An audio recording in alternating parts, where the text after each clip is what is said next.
Salut, c'est Olivia. Alors, je fais cette vidéo parce que c'est un sujet qui me tient à cœur, les enfants, vous l'aurez compris. Voilà, si je parle de ce sujet-là concernant les enfants, c'est par rapport à ce qu'ils vivent dans leur scolarité ou ce qu'ils vivent par rapport aux réseaux sociaux, ce qu'ils vivent par rapport à tout ce qui est harcèlement aussi, etc., etc. Alors, c'est par rapport à ce que moi je ressens, ce que je vois, ce que je perçois, de par on va dire, mon rôle de représentante de parents d'élèves.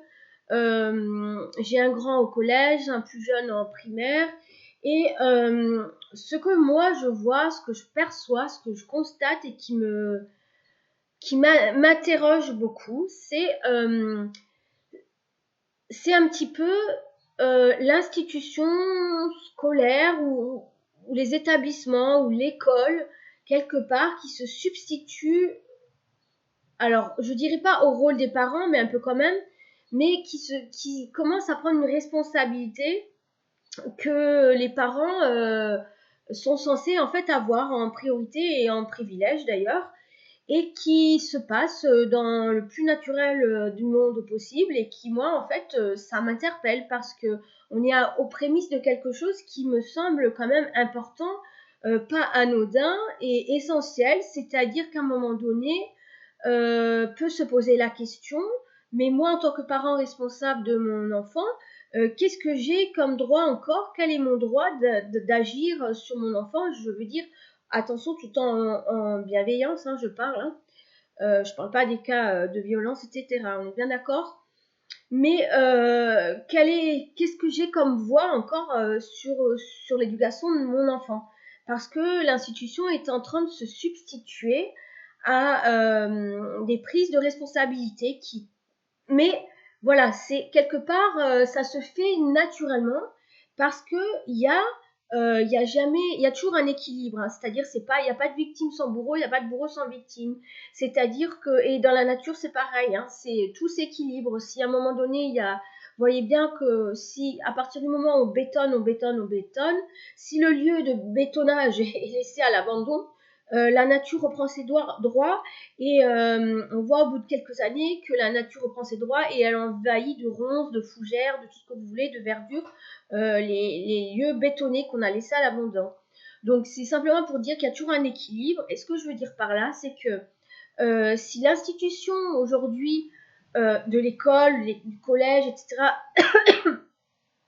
semble, à mon sens, se substituer à certaines responsabilités des parents, c'est bien parce que les parents ne saisissent pas, ne prennent pas, ne continuent pas ou ne prennent plus leurs responsabilités pour leurs enfants. C'est-à-dire que, et je vais donner des exemples simples et concrets, on va attaquer le vif du sujet, moi qui me complètement et toujours me fait bondir. Alors, je peux sembler archaïque et puis surtout rester très vieux jeu dans le fait que eh bien, aujourd'hui, on a les ordinateurs, on a les portables, on a ce qui s'appelle de plus en plus l'intelligence artificielle, on a les PS5, les PS6, les PS, tout ce que vous voulez, voilà, hein, les jeux vidéo, les Mi, les Ma, tout ça. Je connais pas la moitié parce que ça me gonfle. Moi, le virtuel, quelque chose, ça me gonfle. Alors, c'est pratique, ça peut servir mon confort à un certain moment. D'ailleurs, le virtuel, les mails ont remplacé quelque part un peu le courrier manuscrit. On n'écrit plus de lettres, on écrit des mails, on n'envoie plus de courrier manuscrit. Avant, moi, dans mon portefeuille, j'avais toujours 20 timbres. En fait, je m'aperçois que j'en ai quasiment plus, mais par la force des choses, voilà, on passe plus par le courrier, on passe par un mail, c'est plus rapide, c'est plus direct, c'est plus, semble-t-il, comment dire, on peut avoir un répondant plus rapide, bon, ça c'est encore à voir, bref. Donc voilà, c'est plus pratique, on dirait, mais bon, à discuter. Donc voilà, ça peut servir à un certain confort. Le téléphone portable, c'est pareil. Si on n'a pas de téléphone portable aujourd'hui, ben on se retrouve, il n'y a plus de cabine téléphonique. Moi, avant, je connaissais le collège avec une cabine téléphonique, à pièce, à carte. Aujourd'hui, les gamins, ils n'ont plus moyen, à part passer par le secrétariat et puis demander un coup de fil pour appeler les parents éventuellement pour venir les chercher ou quoi que ce soit. Mais voilà, tout ce virtuel a vraiment changé beaucoup de choses. On tape sur clavier, on est maintenant avec des ordinateurs en cours, on n'attend même plus la fac pour avoir son ordi et puis taper sur clavier ses mémoires, ses thèses, ses résumés de cours, etc. Non, ça commence dès la primaire maintenant, où on tape sur ordinateur, voilà. Au collège, maintenant, ils sont munis d'un PC portable où ils doivent déposer leurs copies de devoirs par Internet. C'est moi, l'entrée en sixième de mon fils a été, mon Dieu, avec un ordinateur, mais je suis absolument contre. Mais je suis contre, oui, non, parce que je suis contre parce que on en oublie l'écriture, on en oublie le symbole, la symbolique, on en oublie la trace réelle. Je veux dire, l'écriture reste, le virtuel, le numérique, c'est très très aléatoire. C'est très, il y a rien de concret, ça reste virtuel. L'écriture, il y a un sens, il y a du mouvement, il y a du rythme, il y a du son dans une écriture. C'est-à-dire que toutes les écritures ne se valent pas. Un mail se vaut, excepté s'il y a des fautes d'orthographe, on va constater que bon bah là il y a un style un peu différent qu'un autre, un manque de vocabulaire plus qu'un autre. Voilà, mais il y a pas de rythme, il n'y a pas de, voilà, les lettres sont pas rondes, elles sont toutes uniformes. Encore une fois, uniformisez-vous, faites tous pareil, mettez-vous tous au même pied d'égalité. En fait, non, non, non, non, ne vous mettez pas au pied d'égalité. Cessons de demander l'égalité à tous, c'est pas possible. Comment voulez-vous que l'humanité s'affirme dans une évolution complémentaire, richissime de savoir si nous devons tous être au pied d'égalité. Il n'y a qu'à voir ce que nous demande aujourd'hui l'éducation nationale pour nos enfants, sans parler d'uniforme, donc de vestimentaire, mais on parle de groupes scolaires, on parle de groupes, alors on va dire vulgairement les nuls et les meilleurs, on parle de groupes de niveau, on parle de suppression d'heures de cours de ci, d'heures de cours de ça. Enfin, on veut tout quantifier à quelque chose de restreint, de minime, pour aller au plus vite, au plus rapide et au plus direct. Voilà, sans trop se décarcasser, comme on dit. Mais se décarcasser, c'est quoi dans une évolution scolaire quand même? C'est prendre une réflexion à soi, se l'approprier peut-être, et puis la retransmettre, la retransférer, la partager, et se mettre tous au même niveau. C'est vraiment, mais toujours et encore, ce culte de l'indifférence et de pas la différence. Et ça, c'est quelque chose que je peux pas, je n'adhère pas du tout à ça. Et là où moi ça m'interroge aussi pour nos enfants, c'est que ce qu'on perçoit, en tout cas dans l'établissement de mon garçon, mais quand même d'une manière générale dans la région, sûrement nationalement aussi, c'est qu'il y a beaucoup de points d'accueil de psychologues, psychologiques, de soutien pour les enfants, où les enfants sont en demande constante de prise de parole, de s'exprimer, d'exprimer leur angoisse, leurs inquiétudes, leur contrariété sur ce qui est en train de se passer. Alors ça se passe sur le plan environnemental, sociétal, des guerres, mais ramenons ça à une échelle plus individuelle et personnelle, de la réussite sociale, trouver son métier, mais encore plus personnel, savoir écrire. Je sais pas écrire, je fais des fautes d'orthographe, j'y arrive pas. En langue, on peut pas apprendre des langues étrangères si on maîtrise pas son français, sa langue maternelle. C'est complètement aberrant. En plus de cela, voilà, moi j'ai souvenir que si j'avais souvenir que on avait le choix deux langues au collège, on nous imposait pas l'anglais, l'allemand, l'espagnol, l'italien, on pouvait choisir, mais bon, bien qu'on choisissait quand même avec des langues latines ou de la langue de la région, ou l'anglais, c'est vrai que bon, l'anglais, voilà, c'est une universelle, c'est comme ça. Bon, mais peu importe. Ce que je veux dire par là, c'est que on peut pas imposer des heures de langue étrangère sans avoir à côté un maximum d'heures de langue maternelle. C'est-à-dire que là, on est j'ai fait le comparatif, il y a 1 heure ou une demi-heure d'écart entre l'apprentissage des langues étrangères et du français. Il y a un truc qui va pas, c'est complètement incohérent. On constate un phénomène d'enfants en difficulté dans des troubles de concentration, dans des troubles de comportement, d'aptitude. Alors, il y a ce facteur-là qui est de tout vouloir virtualiser au collège, à l'école, et qui, quelque part, cette institution se plaint que les élèves montrent ces signes de comportement, de troubles, etc. Et à côté de ça, on demande aussi aux parents de faire attention, mais c'est là où c'est important, bien sûr, mais c'est qu'à côté de ça, on est dans une société où on est constamment dans le virtuel et dans les écrans, sur les écrans, mais c'est complètement aberrant de laisser continuer cette évolution. Pourquoi sur 780 élèves, vous en avez... bon, allez, je vais pas faire 780, je vais faire... sur 30 élèves, il y en a un qui n'a pas de portable, 2 qui n'a pas de portable. Sur 30 élèves, c'est pas beaucoup, donc on fait ça sur 780. Bon, là, tout de suite, je vais pas vous faire des maths, hein, des statistiques... mon mental va prendre du temps et j'ai pas envie. Donc, mes lacunes aussi. Donc, bref, faites le calcul, vous aurez le temps. Donc voilà, c'est tout ça. Donc on constate ça. Et alors là où je veux redire aussi, c'est l'institution se substitue à la responsabilité des parents. Alors voilà, on met dans des programmes l'éducation sexuelle, on met dans les programmes la sensibilisation au harcèlement, on met dans les programmes la sensibilisation aux addictions, de drogue notamment. On met la sensibilisation sur les dangers du virtuel, des réseaux sociaux. Enfin, je veux dire, à un moment donné, stop, quoi. Je veux dire, ok, c'est bien que les structures qui accueillent du public jeune sensibilisent à tout cela, mais à un moment, je me dis, mais c'est trop, c'est beaucoup, c'est les parents. Où vous êtes les parents? Où sommes-nous là? Où sommes-nous, parents de famille? Où sommes-nous pour nos enfants? C'est nous les premiers qui mettons des écrans dans les mains de nos gamins. Je sais pas si la société s'en rend compte, si les gens s'en rendent compte, si vous en rendez compte. Je ne sais pas comment on a conscience de ça, mais observez s'il y a un trouble du sommeil ou une difficulté à s'endormir.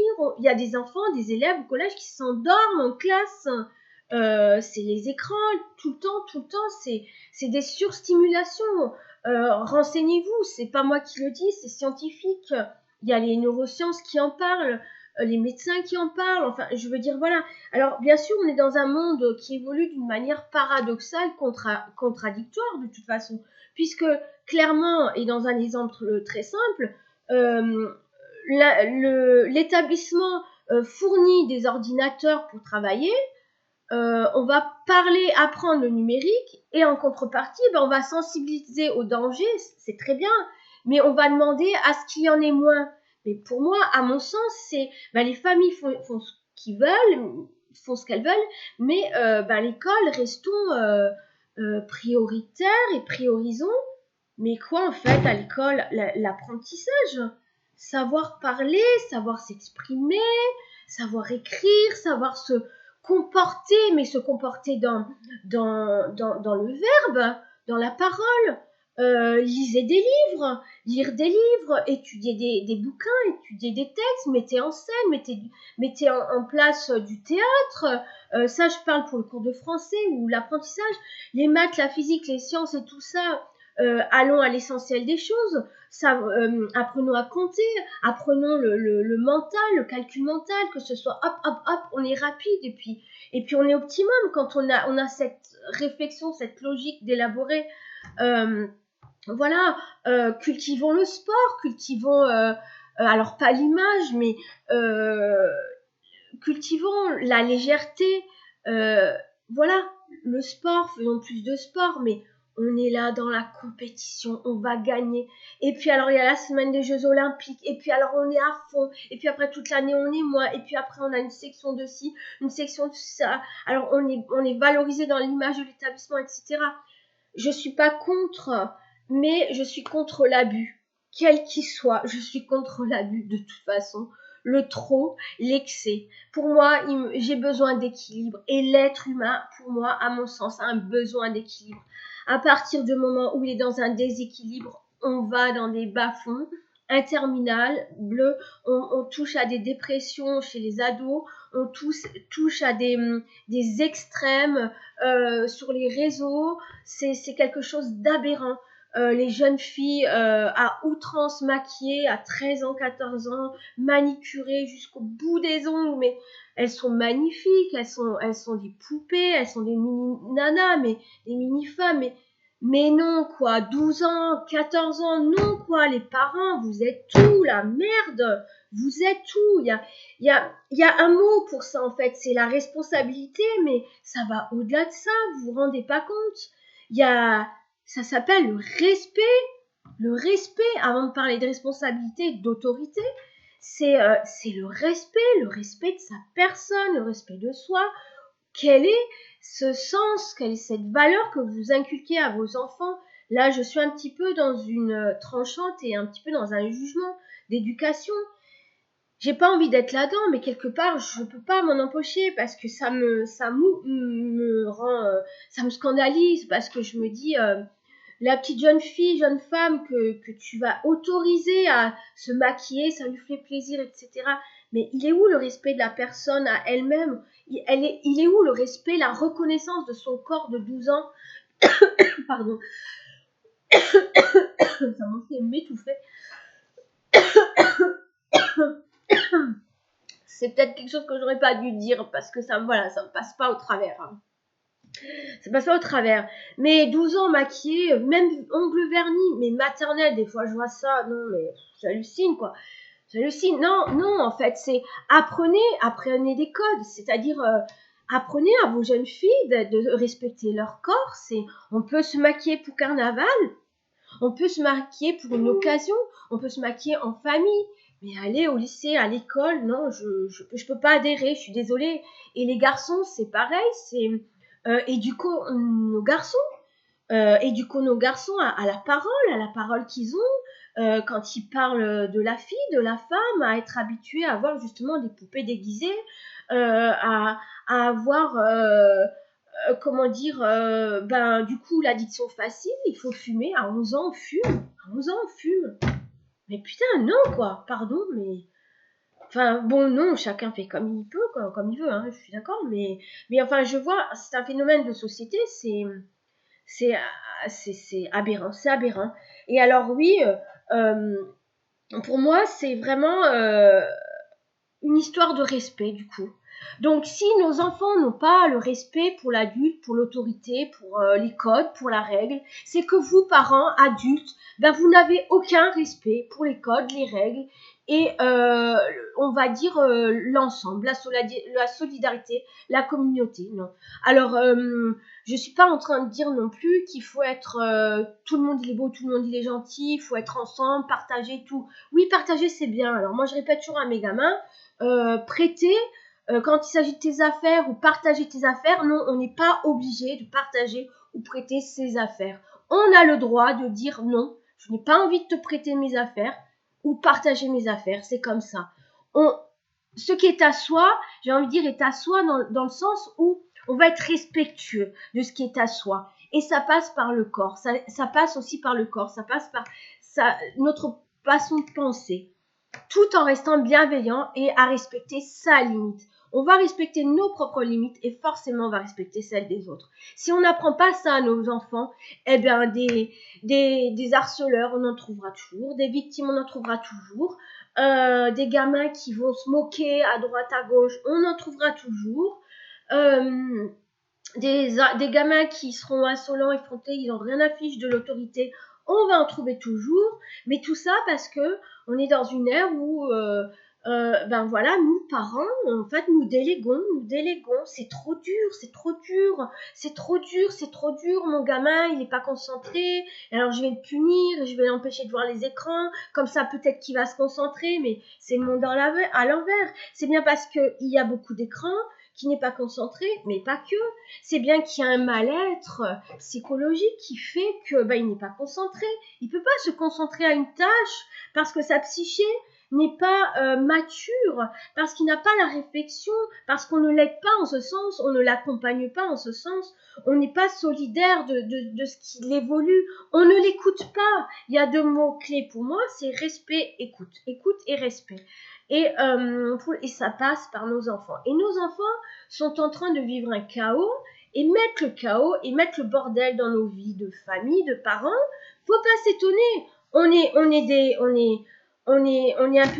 un petit peu, ouais, je vais pas dire ce terme, mais ok, on fait comme on peut, hein, je fais comme on peut, mais on est par rapport à nos parents, je dis pas qu'il faut être archaïque et vieux jeu et puis voilà, montrer bout des doigts, taper avec la règle en fer, c'est pas ça que je dis. C'est toujours pareil, on va pas dans les excès. N'allons pas dans les excès, dans les abus. Tout ce qui est abus et déséquilibre, et tout ce qui est déséquilibre ne sert absolument pas à évoluer d'une manière positive et constructive.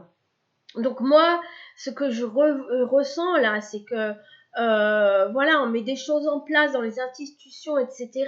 Mais les parents sont démissionnaires. Vous êtes tous démissionnaires, nous sommes tous démissionnaires. Je vois comment le groupe de représentants que nous sommes pour peu d'établissements, pour le peu comment dire, le peu de représentants que nous sommes dans la structure, euh, alors ok, nous travaillons, ok, nous avons d'autres obligations, mais ça n'empêche pas du coup, sur un point de vue individuel, d'être là, quoi. On n'est pas obligé d'être représentant pour être là, parce que malgré tout, on est représentant de notre enfant, donc ça passe par nous. Et puis, quand je vois la plupart des parents, comment la façon dont vous vous exprimez, mais respect, s'il vous plaît.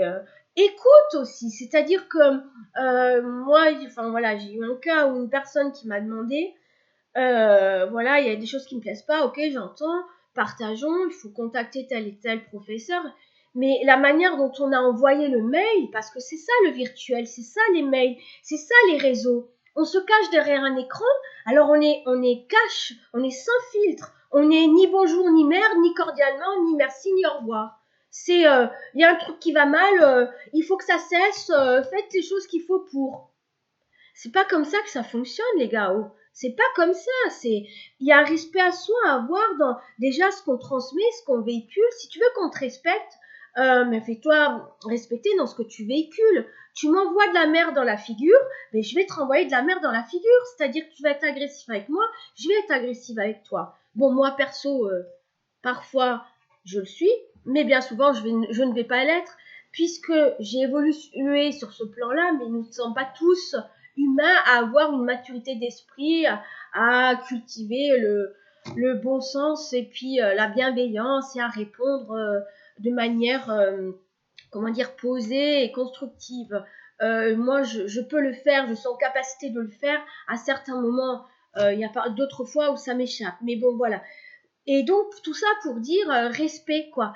Ayez le respect de vous-même, parents et adultes, et transmettez ça à vos gamins, parce que vos gamins, ils sont là en train d'en avoir rien à fiche de leur vie scolaire. Pourquoi? Les 3 quarts. Mais parce que pour eux, tout est acquis quelque part, et on n'est plus dans cette implication de comment dire, je vais vers la réussite, mais personnel, hein, parce que réussir, c'est pas j'ai un diplôme, c'est bon, j'ai réussi ma vie, hein, ça saurait, hein. Bon, bref. Donc, tout ça pour voilà, faire un coup de gueule. Un coup de gueule parce que ce qui est vécu pour les enfants, ce que je constate au sein des écoles et puis des institutions scolaires, c'est moi c'est aberrant. Il y a une démission de la part des parents, il y a une non implication. L'école s'en charge, ben oui, l'école s'en charge, hein. jusqu'à un jour où ça va être gouvernemental, où il y aura des lois d'imposer pour les parents. On y est déjà un petit peu, les gars. Regardez quand l'orientation de nos enfants, avant on pouvait choisir plus ou moins librement, on est en train de diriger nos enfants vers des voies plus que d'autres. Alors bien sûr que le corps enseignant, professorat va pouvoir aiguiller davantage, mais si vous parents ou l'élève décide de ne pas suivre la voie qui est plutôt conseillée par le corps enseignant, ben c'est qui tout double. Soit il réussit le gamin, soit il se plante, mais ça, peu importe, ça vient de la responsabilité des parents. Et ne remettez pas tout dans les mains d'autrui, quoi. C'est grave, ça. Mais ça, c'est un phénomène sociétal, et c'est pas que dans les écoles, mais ça s'étend vraiment dans les écoles pour nos enfants. C'est rien que pour... c'est pareil, dans le domaine d'activité que j'exerce, sur le plan bien-être, et, état d'esprit spirituel, etc., il y a aussi beaucoup de choses qui me gonflent dans ce domaine-là, parce que on est vraiment là, suspendu aux lèvres du praticien, du magnétiseur, du voyant, du médium, de l'énergéticien, tous les statiques que vous voulez dans ce domaine-là.